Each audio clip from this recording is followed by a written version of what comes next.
Merci le CNGE. Merci à tous. Bobigny.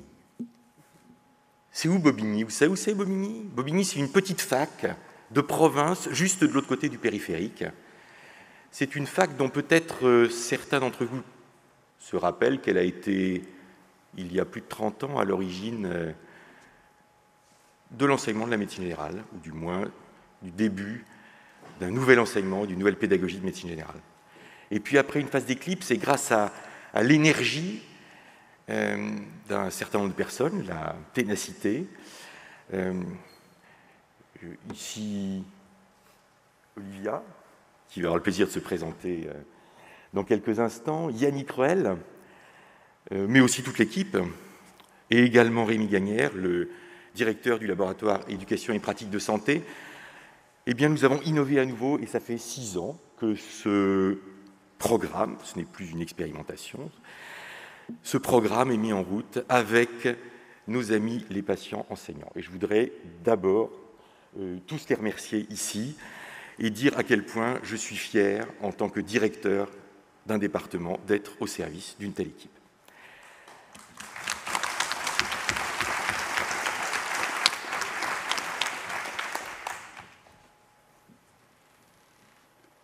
Un enseignement, ce n'est rien non plus sans des moyens. Et je voudrais ici aussi témoigner ma gratitude envers notre directrice et le directeur de l'université. Donc merci à Nathalie Charnot et Christophe Fouqueret pour leur soutien. Nous continuerons avec eux. Nos patients enseignants, les patients enseignants, c'est de l'intelligence, c'est de la richesse, c'est de la diversité. Et c'est de cette diversité et de cette richesse et de cette innovation aussi dont vont vous parler Olivia et Yannick, à qui je cède avec plaisir la parole. Merci encore à eux.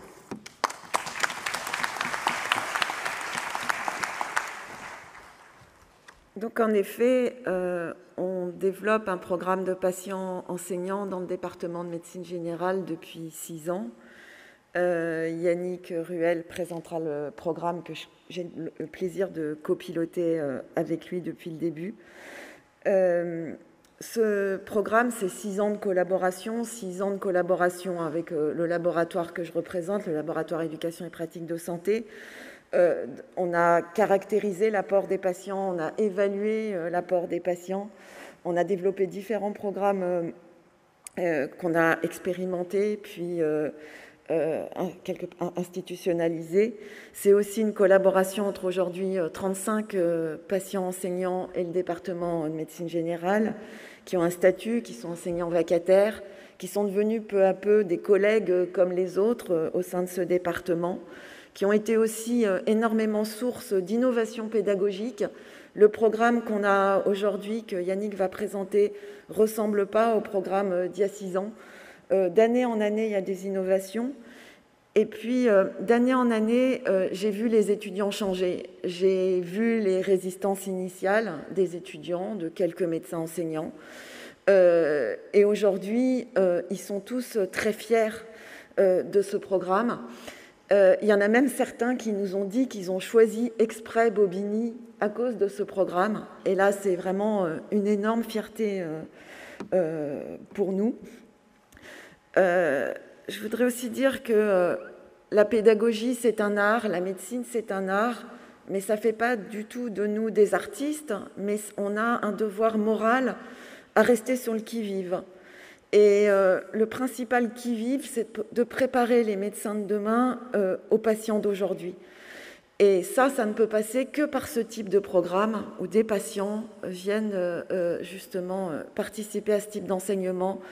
Et le département a été visionnaire parce qu'ils ont instauré ça il y a 6 ans. Donc aujourd'hui, c'est dans la loi qu'il y ait des patients dans les formations pratiques et théoriques des étudiants depuis juillet 2019. Et nous, ce programme, il a démarré en 2015. Voilà, donc merci vraiment pour cette vision que vous avez eue. Et voilà, je suis très heureuse d'y participer humblement. Et en tout cas, Yannick va rentrer un peu plus dans le détail et vous présenter en quoi il consiste.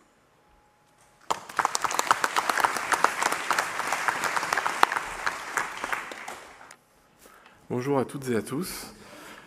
Donc, je suis Yannick Ruel, professeur associé au département de médecine générale de l'Université Sorbonne Paris-Nord, et même si c'est mon nom qui a été écrit sur la diapositive précédente, c'est vraiment un prix collectif.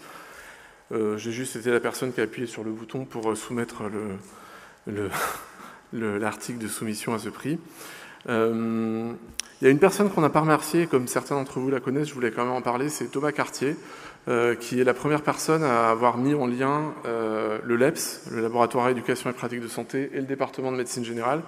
Et donc voilà, je voulais l'associer aussi à ce prix, même si maintenant il est à plusieurs heures, voire dizaines d'heures de vol.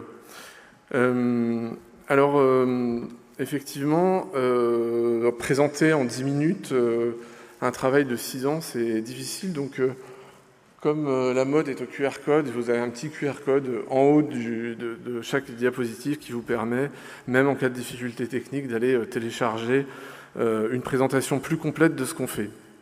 Et puis, je suis désolé, William, mais on a déjà eu d'autres prix. Et du coup, toi qui n'aimes pas les prix, je suis un peu désolé de te décevoir aujourd'hui par ce nouveau prix qui est important pour nous parce qu'il est, après une reconnaissance institutionnelle, une reconnaissance de la communauté des enseignants généralistes, et pour quelque chose qui paraissait au début et peut encore parfois paraître comme un ovni, c'est important d'avoir cette reconnaissance pour pouvoir continuer, pour pouvoir aussi asseoir auprès des instances facultaires, universitaires, ce qu'on fait. Alors en fait, effectivement, on a commencé en 2015, alors vous connaissez tous cette marguerite de compétences, et en l'analysant avec nos collègues du laboratoire éducation et pratique de santé, on s'est aperçu qu'on enseignait l'approche centrée patient sans patient, ce qui nous a conduit à un constat un peu caricatural sur la diapositive, mais en tout cas une réflexion sur est-ce que on peut vraiment enseigner l'approche centrée patient sans le patient. Donc à partir de 2015, on a commencé à réfléchir en partant de ce qu'on faisait déjà, c'est-à-dire un enseignement qui était très centré sur des groupes qu'on appelle des GPRI, qui sont des groupes d'enseignement à la pratique réflexive entre internes, et qui mêlent un différent nombre de méthodes pédagogiques, dont l'échange de pratiques. Et à partir de ce programme-là, ça a été assez simple au départ. On a rajouté un enseignement autour de la démocratie sanitaire complètement mené en autonomie par des patients. Et puis, à l'intérieur des groupes, à l'intérieur des GPRI, on a rajouté un patient enseignant à l'intérieur de chaque GPRI en lui donnant une consigne qui était de réagir aux propositions de soins des internes et aux débats qu'il entendait au sein de ce groupe d'échange de pratiques. Ça, c'était le départ. Et depuis, le programme s'est renforcé. Alors, il y a des éléments d'importance qu'on a voulu souligner aujourd'hui. D'une part, la gouvernance. On a un comité de pilotage de 20 enseignants de la perspective patient et de 15 enseignants qui interviennent dans un autre programme qui s'appelle EXPAM, dont je dirai un mot juste après. Ces enseignants, ils ont un statut universitaire, ils sont enseignants vacataires ou conférenciers invités, ils ont une rémunération, au même titre que les médecins enseignants. On a un comité de pilotage qui est paritaire entre le département de médecine générale, le laboratoire, le COPIPA et les étudiants qui participent aussi aux différentes révisions qui sont menées au sein de ce programme. Et puis, on a intégré dans nos instances, dans les 4 commissions du département de médecine générale, enseignement, stage, certification et recherche, ainsi que dans le bureau du département de médecine générale, des collègues patients-enseignants. Donc aujourd'hui, qu'est-ce qu'on a mis en place depuis 2016 ? On a intégré des patients enseignants à des enseignements existants, ce qui nous a conduit à réviser ces enseignements, puisqu'on ne peut pas se permettre juste de faire venir un patient en lui disant tu vas intervenir de telle heure à telle heure et tu vas dire telle chose. Non, il faut revoir les scénarios pédagogiques quand on veut inclure un patient enseignant. On les a intégrés à de nouveaux enseignants qu'on crée, donc avec une co-construction de ces enseignements. On les intègre à l'intégralité des jurys de phase socle et de jurys de DES, et également on commence à les intégrer aux jurys de thèse. On commence également des expérimentations de co-direction de thèse, et puis plus récemment, sous l'impulsion d'Olivia Gross, on a mis en place un programme pluridisciplinaire qui s'appelle EXPAM et qui réunit 7 filières de santé, les étudiants de 7 filières de santé autour d'un patient mentor, et qui est donc notre deuxième programme de patients enseignants. On a appendu dès le départ à ce programme pédagogique un programme de recherche en pédagogie avec plusieurs publications, des publications autour des compétences à enseigner, c'est-à-dire qu'est-ce que les patients enseignants enseignent, ce qu'on a appelé la perspective patient, des compétences pour enseigner, de quoi ont besoin les enseignants pour enseigner, et en fait, ces compétences sont venues du travail du COPIPA, qui fonctionne comme ce qu'on a appelé, enfin ce qu'Olivia en tout cas a appelé dans une de ses publications, un laboratoire social, qui est en fait un groupe d'échange d'analyse pédagogique, d'échange de pratiques pédagogiques, pardon, qui conduit à décrypter, améliorer ses compétences pour enseigner. On a aussi publié des travaux autour de la faisabilité et de l'acceptabilité d'un tel programme, et puis on a récemment publié un travail sur ce qu'on a appelé un modèle d'intégration et comment les patients sont devenus nos collègues au sein du département de médecine générale. Alors on a plein d'idées, on a des projets de mise en place de nouveaux enseignements autour des humanités en santé, de la médecine narrative, de la stigmatisation, des enseignements issus de la communauté. On a aussi envie d'intégrer la dimension, la perspective patient dans les stages, par des stages en association de patients, par la participation à la supervision vidéo de nos patients enseignants. On a des programmes de recherche qui sont en cours autour des effets du programme, autour des pratiques pédagogiques. Et puis on travaille aussi à améliorer la certification et l'implication des patients dans les jurys.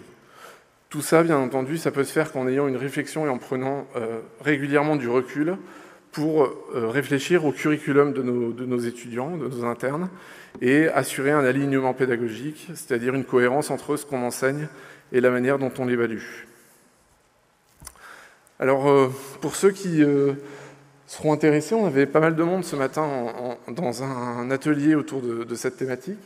On a construit une formation qu'on mettra à votre disposition et on ne doute pas que le CNGE pourra diffuser l'information quand la formation sera complètement disponible, c'est-à-dire à la rentrée, avec plusieurs modules, un module d'initiation, un module de co-construction et un module d'accompagnement à l'évaluation d'un tel programme. Et puis quelques autres éléments d'information. Le prochain colloque interuniversitaire sur l'engagement des patients dans la formation médicale, donc le premier colloque a été organisé il y a 3 ans à Bobigny, et cette année ce sera à Montpellier, donc pour les gens qui sont intéressés, n'hésitez pas à venir en découvrir plus. Et puis on rêve un petit peu, on sera bientôt à Lille, et à Lille on aimerait voir dans la page d'inscription un carré supplémentaire avec un tarif patient.